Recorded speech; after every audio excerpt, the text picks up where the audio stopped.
A research paper in 2022 stated that in high-income countries, 90% of people wanted children. If there's even a little part of you that wants to have a baby, this is the right content for you. My name is Dr. Naomi Cave and welcome to Know Her, a cosy part of the internet where we get to know her, the female body. In today's video, we're going to be talking about when is the right time to have a baby. I started this channel because the idea to have a baby started creeping into my everyday life, and I started thinking a little bit more about having children. Whilst I'm not ready to start popping out babies, I am excited to do the research and to figure out for myself when is the right time. If you're enjoying this content or finding it useful, gently tap the like button and share to a friend if it might be useful for them too. I also like hearing from you, so make sure you write a comment down below. So to answer this question, when is the right time to have a child, we'll first look at biology. Before we even get into this video, I just want to caveat that there really is no right time, and the right time is when you feel ready. I first wanted to look at stats to see what women in the UK are currently doing in regards to having their first baby. In the UK, looking at data from England and Wales, it showed that in 2021 there were over 800,000 women who conceived. This was the first increase in 6 years. We can call this the COVID boom. What was interesting is, in line with global trends of high-income countries, delayed childbearing was also noted, with the highest number of pregnancies and births being in the age range from 30 to 34. When it comes to fertility, men and women are slightly different. Women are born with all the eggs that they will ever have in their lifetime at birth. By the time a woman is 37, 90% of her eggs are gone. Whilst men can continue to produce sperm all their life, the quality of the sperm reduces with age. Decreases in semen volume, daily sperm production, and total sperm count and viability are also linked to increase in age. As pregnancy relies on an egg being fertilized by sperm, we can see that there might be more challenges with age, both from the woman's side and the men's side. Women, because we now no longer have eggs, and also the quality of eggs that we have are also reduced, but also with men, because the quality of their sperm is also reduced. A woman who is younger than 30 has an 85% chance of conceiving within a year. At the age of 30, this decreases to 75%. At 35, this decreases to 66%, and at 40, this decreases to 44%.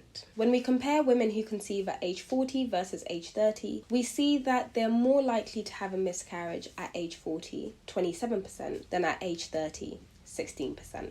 With increasing age, it can also affect the time it actually takes to conceive.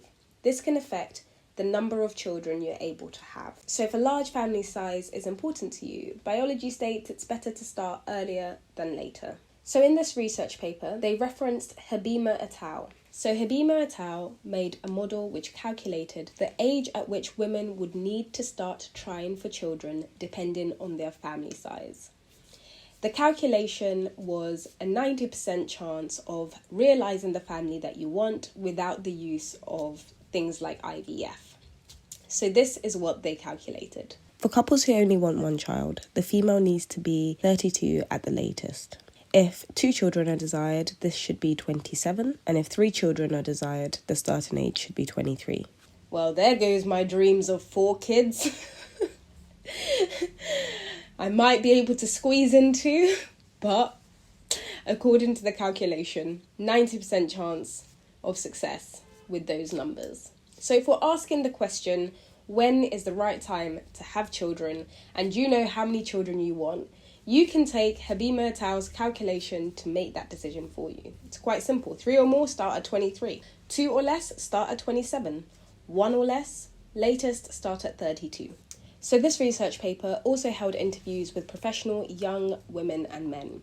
They hadn't had families yet, and the discussions highlighted that they didn't really think about starting a family, and the concerns regarding fertility and age were kind of pushed to the back because they thought things like assisted reproductive technologies could help them, things like IVF and freezing. I'm briefly going to talk about IVF and egg freezing in case the numbers that Habima et al. Has recommended just don't suit you. So let's start with IVF. The rate of success of IVF depends on the age of the woman having the treatment, as well as the cause of infertility if it's known. Younger women are more likely to have a successful pregnancy with IVF. And IVF is generally not recommended to women over the age of 42 because their chances of pregnancy are too low. In 2019, according to the NHS, the percentage of IVF treatments that resulted in live births were 32% for women under 35, 25% for women 35 to 37, 19% for women 38 to 39, 11% for women 40 to 42, 5% for women aged 43 to 44, and 4% for women over the age of 44. In the UK, if you've been trying to get pregnant for 2 years and you've had 12 cycles of artificial insemination, this is semen going directly to the neck of the womb or into the womb itself, and you've done that for 12 cycles and you're still not able to get pregnant, and you're below the age of 40, you can be given 3 cycles of IVF on the NHS according to the NICE guidelines. If you're between the age of 40 and 42, this is only limited to 1 cycle. The rationale for this is with increasing age, unfortunately, the chances of IVF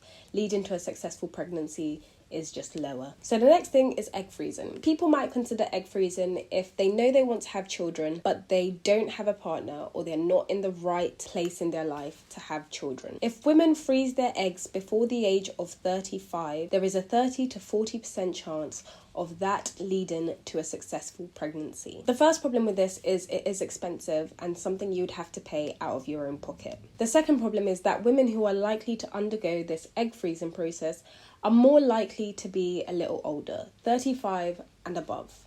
The quality of eggs are therefore not as good as if you were to freeze your eggs earlier, and the chances of pregnancy decrease a little more as well.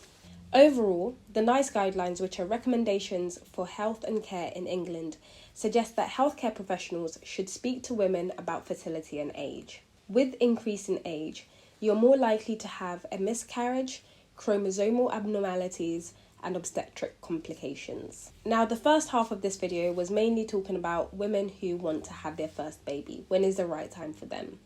For those who want to have a second child, when is the right time to have that second child? Overall, the NICE guidelines state that if you wait 18 months and above to have your next child, then this can lead to fewer prenatal complications. However, we have to take a woman's individual circumstances into account. A shorter interval between children may be more appropriate if you are a little older and want a larger family. Okay, so last but not least, when looking at when is the right time to start having a child, really there's no right time. You can plan and God laughs, and sometimes you can have unexpected miracles. There are many things that can lead you to decide what the right time is for you to have a child. Things to consider is, do you have a partner? Have you found that one person with whom that raising a child would be suitable with? Or are you content in doing it by yourself? Where do you live? Do you have a support network around you? Can you afford to live near your support network? And then it's considering things like childcare. Who would look after the child if you had to go into work, if you were sick, if you were unwell? I think there are a myriad of things, your health, your family's health, the amount of stress that you can deal with, the amount of control you feel that you have over your life that can determine what the right time for you to have a child is. Of course, there are things to consider, i.e. biology and optimizing work-life conditions so that you can make the most of it, but ultimately, you have to feel content in yourself that whether it's planned or unplanned, that you are happy with where you're at. I hope you found this video useful.